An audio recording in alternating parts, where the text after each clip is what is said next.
Chapter 4 of The Turn of the Screw, by Henry James.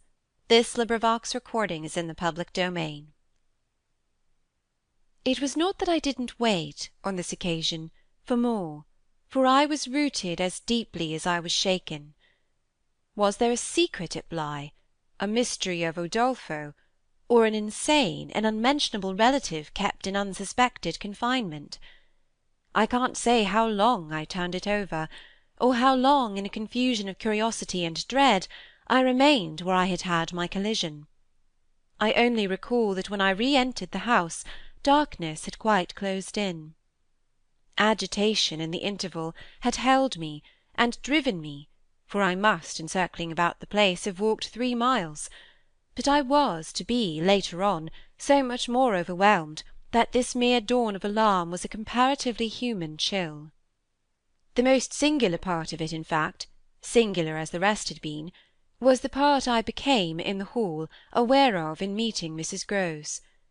This picture comes back to me in the general train, the impression, as I received it on my return, of the wide white panelled space, bright in the lamplight and with its portraits and red carpet, and of the good surprised look of my friend, which immediately told me she had missed me. It came to me straightway, under her contact, that with plain heartiness, mere relieved anxiety at my appearance, she knew nothing whatever that could bear upon the incident I had there ready for her. I had not thus suspected in advance that her comfortable face would pull me up, and I somehow measured the importance of what I had seen by my thus finding myself hesitate to mention it. Scarce anything in the whole history seems to me so odd as this fact, that my real beginning of fear was one, as I may say, with the instinct of sparing my companion. On the spot, accordingly, in the pleasant hall, and with her eyes on me, I, for a reason that I couldn't have then phrased, achieved an inward resolution, offered a vague pretext for my lateness, and with the plea of the beauty of the night, and of the heavy dew and wet feet, went as soon as possible to my room. Here it was another affair; here, for many days after, it was a queer affair enough. There were hours, from day to day, or at least there were moments, snatched even from clear duties, when I had to shut myself up to think. It was not so much yet that I was more nervous than I could bear to be, as that I was remarkably afraid of becoming so; for the truth I had now to turn over was, simply and clearly, the truth that I could arrive at no account whatever of the visitor with whom I had been so inexplicably, and as yet it seemed to me, so intimately concerned. It took little time to see that what I could sound without forms of inquiry, and without exciting remark any domestic complications. The shock I had suffered must have sharpened all my senses. I felt sure at the end of 3 days, and as the result of mere closer attention, that I had not been practised upon by the servants, nor made the object of any game. Of whatever it was that I knew, nothing was known around me. There was but one sane inference: some one had taken a liberty rather gross. That was what, repeatedly, I dipped into my room and locked the door to say to myself. We had been, collectively, subject to an intrusion. Some unscrupulous traveller, curious in old houses, had made his way in unobserved, enjoyed the prospect from the best point of view, and then stolen out as he came. If he had given me such a bold, hard stare, that was but part of his indiscretion. The good thing, after all, was that we should surely see no more of him. This was not so good a thing, I admit, as not to leave me to judge that what essentially made nothing else much signify was simply my charming work. My charming work was just my life with Miles and Flora, and through nothing could I so like it as through feeling that I could throw myself into it in trouble. The attraction of my small charges was a constant joy, leading me to wonder afresh at the vanity of my original fears, the distaste I had begun by entertaining for the probable grey prose of my office. There was to be no grey prose, it appeared, and no long grind; so how could work not be charming that presented itself as daily beauty? It was all the romance of the nursery and the poetry of the schoolroom. I don't mean by this, of course, that we studied only fiction and verse. I mean I can express no otherwise the sort of interest my companions inspired. How can I describe that except by saying that instead of growing used to them—and it's a marvel for a governess, I call the sisterhood to witness—I made constant fresh discoveries. There was one direction, assuredly, in which these discoveries stopped. Deep obscurity continued to cover the region of the boy's conduct at school. It had been promptly given me, I have noted, to face that mystery without a pang.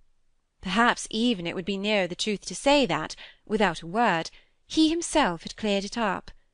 He had made the whole charge absurd. My conclusion bloomed there with the real rose flush of his innocence. He was only too fine and fair for the little horrid, unclean school world, and he had paid a price for it. I reflected acutely that the sense of such differences, such superiorities of quality, always on the part of the majority, which could include even stupid, sordid head-masters, turn infallibly to the vindictive. Both the children had a gentleness, it was their only fault, and it never made Miles a muff, that kept them—how shall I express it?—almost impersonal, and certainly quite unpunishable. They were like the cherubs of the anecdote, who had, morally at any rate, nothing to whack. I remember feeling with Miles in especial as if he had had, as it were, no history. We expect of a small child a scant one, but there was in this beautiful little boy something extraordinarily sensitive, yet extraordinarily happy, that more than in any creature of his age I have seen, struck me as beginning anew each day. He had never for a second suffered. I took this as a direct disproof of his having really been chastised. If he had been wicked he would have caught it, and I should have caught it by the rebound. I should have found the trace. I found nothing at all, and he was therefore an angel.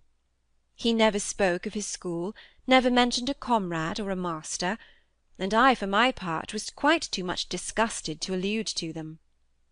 Of course, I was under the spell, and the wonderful part is that even at the time I perfectly knew I was. But I gave myself up to it. It was an antidote to any pain, and I had more pains than one. I was in receipt in these days of disturbing letters from home, where things were not going well. But with my children, what things in the world mattered? That was the question I used to put to my scrappy retirements. I was dazzled by their loveliness.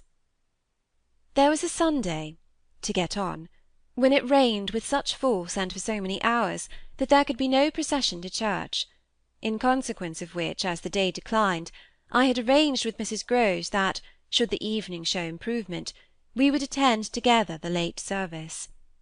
The rain happily stopped, and I prepared for our walk, which, through the park and by the good road to the village, would be a matter of 20 minutes. Coming downstairs to meet my colleague in the hall, I remembered a pair of gloves that had required 3 stitches and that had received them, with a publicity perhaps not edifying, while I sat with the children at their tea, served on Sundays, by exception, in that cold clean temple of mahogany and brass, the grown-up dining-room. The gloves had been dropped there, and I turned in to recover them.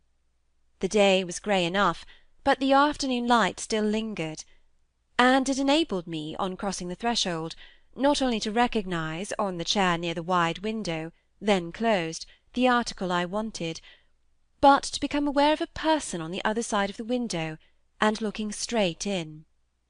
One step into the room had sufficed. My vision was instantaneous. It was all there. The person looking straight in was the person who had already appeared to me. He appeared thus again with, I won't say greater distinctness, for that was impossible, but with a nearness that represented a forward stride in our intercourse, and made me, as I met him, catch my breath, and turn cold. He was the same. He was the same. And seen this time as he had been seen before, from the waist up, the window, though the dining-room was on the ground floor, not going down to the terrace on which he stood. His face was close to the glass, yet the effect of this better view was strangely only to show me how intense the former had been. He remained but a few seconds, long enough to convince me he also saw and recognised. But it was as if I had been looking at him for years, and had known him always. Something, however, happened this time that had not happened before. His stare into my face, through the glass and across the room, was as deep and hard as then, but it quitted me for a moment during which I could still watch it, see it fix successively on several other things. On the spot there came to me the added shock of a certitude that it was not for me he had come there. He had come for someone else. The flash of this knowledge, for it was knowledge in the midst of dread, produced in me the most extraordinary effect, started, as I stood there, a sudden vibration of duty and courage.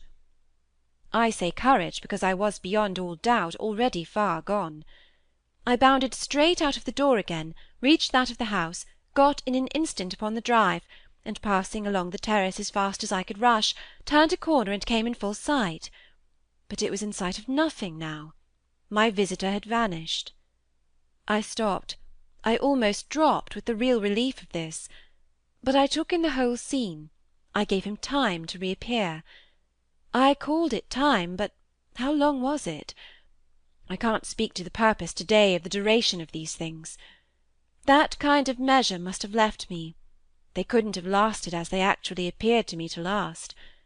The terrace and the whole place, the lawn and the garden beyond it, all I could see of the park, were empty with a great emptiness. There were shrubberies and big trees, but I remember the clear assurance I felt that none of them concealed him. He was there, or was not there if I didn't see him.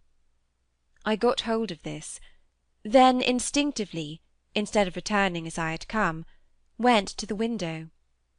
It was confusedly present to me that I ought to place myself where he had stood. I did so. I applied my face to the pane and looked as he had looked into the room. As if at this moment to show me exactly what his range had been, Mrs. Grose, as I had done for himself just before, came in from the hall. With this I had the full image of a repetition of what had already occurred. She saw me as I had seen my own visitant. She pulled up short as I had done. I gave her something of the shock that I had received. She turned white, and this made me ask myself if I had blanched as much. She stared, in short, and retreated on just my lines, and I knew she had then passed out, and came round to me, and that I should presently meet her. I remained where I was, and while I waited I thought of more things than one. But there's only one I take space to mention. I wondered why she should be scared. End of chapter 4.